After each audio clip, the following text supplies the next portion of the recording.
¿Qué tal, amigos? Y hoy vamos con la segunda parte de los grandes líderes o los grandes modelos al servicio de la sociedad. En un video anterior hablamos sobre Jesús de Nazaret, que es el modelo por excelencia. Hablamos también sobre Martin Luther King, entre otros. Y hoy arrancamos entonces con otros personajes que hicieron historia y que incluso siguen impactando a la humanidad después de la muerte. Y el día de hoy arrancamos con Mahoma. Mahoma era un profeta árabe, fundador de la religión musulmana. La biografía de Mahoma, de la que se conoce muy pocos datos seguros, nos ha llegado hasta nuestros días envuelta de leyendas. Su nombre primitivo fue probablemente Ahmad y nació en una familia muy pobre de la noble tribu de Quraysh, acontecimiento que los musulmanes celebraban con la fiesta del Maulud. A los 6 años, Mahoma queda huérfano y fue recogido por su tío Abu Talib, al que acompañó en sus viajes como comerciante. A los 25 años, Mahoma se casa con una rica viuda, Hadisha, de quien él era criado. Y Hadisha le dio una hija al que le pusieron Fátima. Además de una posición social más desahogada como un comerciante respetado en la ciudad, conoció superficialmente las dos grandes religiones monoteístas de su época, que era el cristianismo y el judaísmo, a través de las pequeñas comunidades cristianas y judías que habitaban en la Meca, donde él nació, y quizás también por sus viajes de negocio. Tan escasa cultura, pues probablemente era analfabeta, no le impediría crear por su cuenta una religión que había de servir, por llamarlo así, de base para toda una cultura de difusión universal. Vamos a ver ahora un poco sobre la historia o la biografía de Buda, cuyo nombre era Siddhartha Gautama, y nació probablemente en el año 558 a.C., en una ciudad amurallada del reino de Sakya, que se encuentra en la región meridional del Himalaya, en la India. Era conocido por varios nombres. Según la tradición, Buda nació en los jardines del Lumbini cuando su madre se dirigía a visitar a su propia familia. La reina Maya murió a los 7 días de haber dado a luz y el recién nacido fue criado por su tía materna. Siddhartha o Buda creció rodeado de lujos. Tenía 3 palacios, uno de invierno, otro de verano y un tercero para la estación de las lluvias, y disfrutaban de la presencia de numerosas doncellas, bailarinas, músicos. Vestía ropa interior de seda y un criado le acompañaba siempre con un paraguas o un parasol, ¿no? Se le describe como un muchacho de constitución esbelta, muy delicado y con una esmerada educación. De sus años de estudios, posiblemente dirigidos por los 2 brahmanes, solo se sabe que asombró a sus maestros por sus rápidos progresos en la educación, tanto en letras como en matemática. Y mucho se ha hablado del carácter sensible de Buda, pero siendo hijo de un rey y aspirante al trono, debió ser educado también en las artes marciales y en todas aquellas disciplinas necesarias para un monarca. Él se casa con su prima. En algunas leyendas se dice que la conquistó en una prueba de armas, luchando con varios rivales. La vida de Buda transcurrió la mayor parte del tiempo en el Palacio Real bajo la protección de su papá. A los 29 años, Buda abandona la familia y lo hizo de noche, montado en un corcel y en compañía de su criado.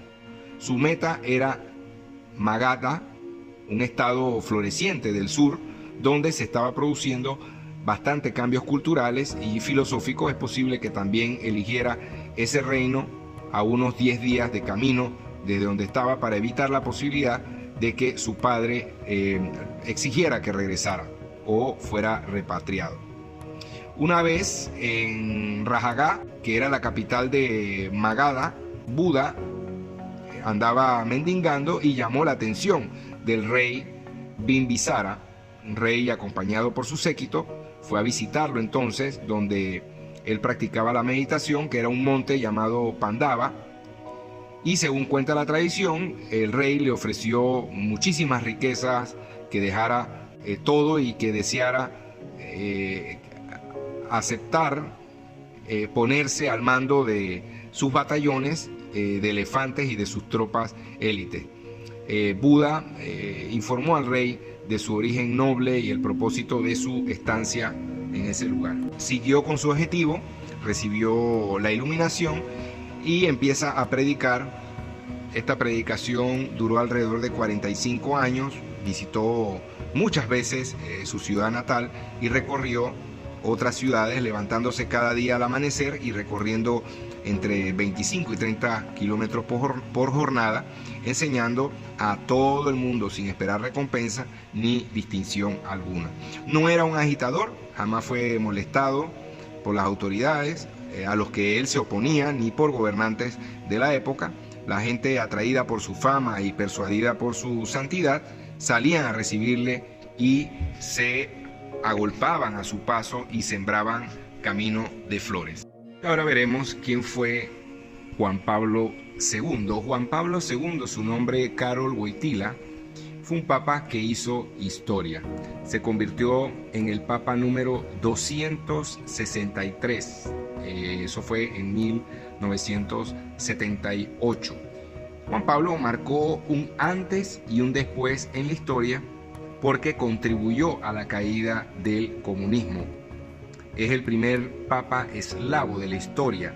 Dirigió la Iglesia Católica hasta el 2 de abril del año 2005, cuando murió a la edad de los 84 años.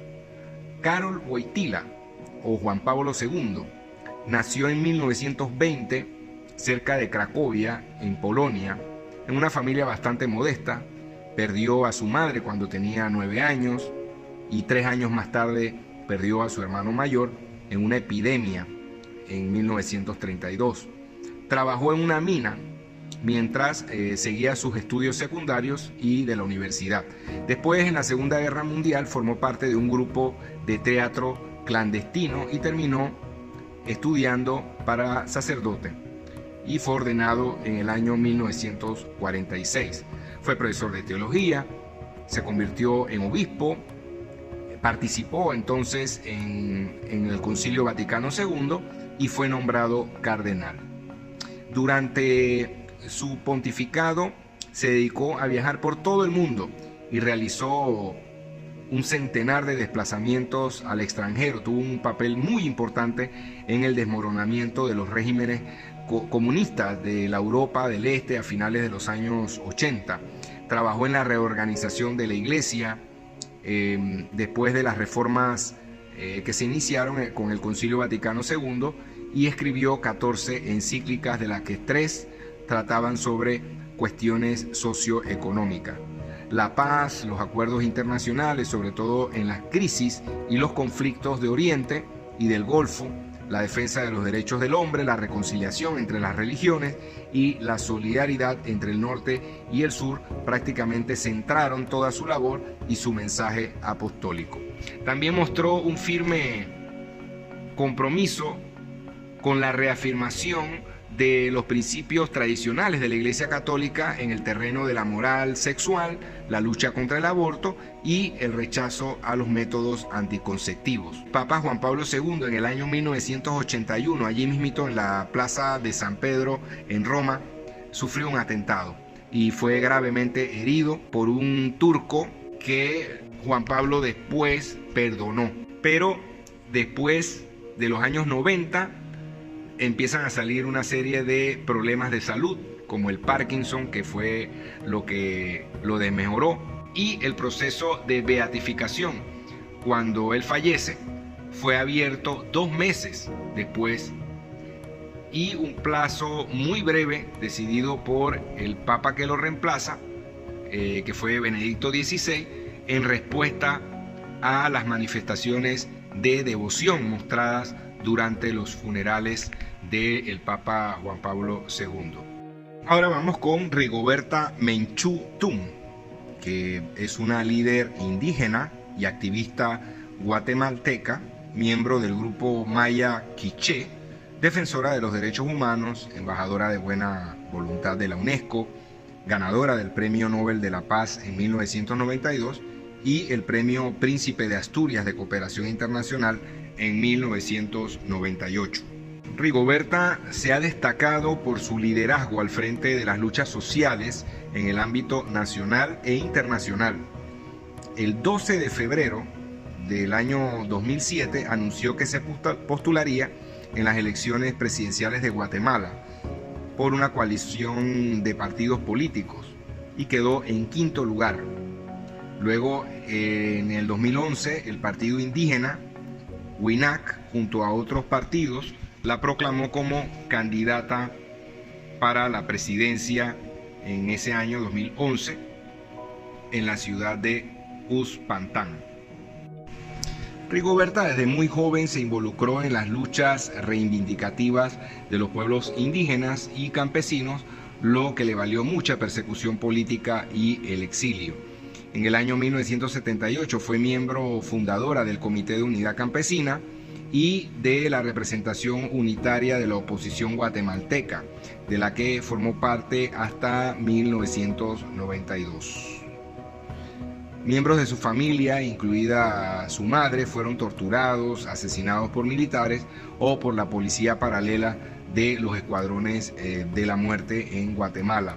Sus hermanos salen y se van a la guerrilla y Menchú inició una campaña pacífica denunciando el régimen de Guatemala y de la sistemática violación de los derechos humanos que tenían de objeto a los campesinos y a los indígenas.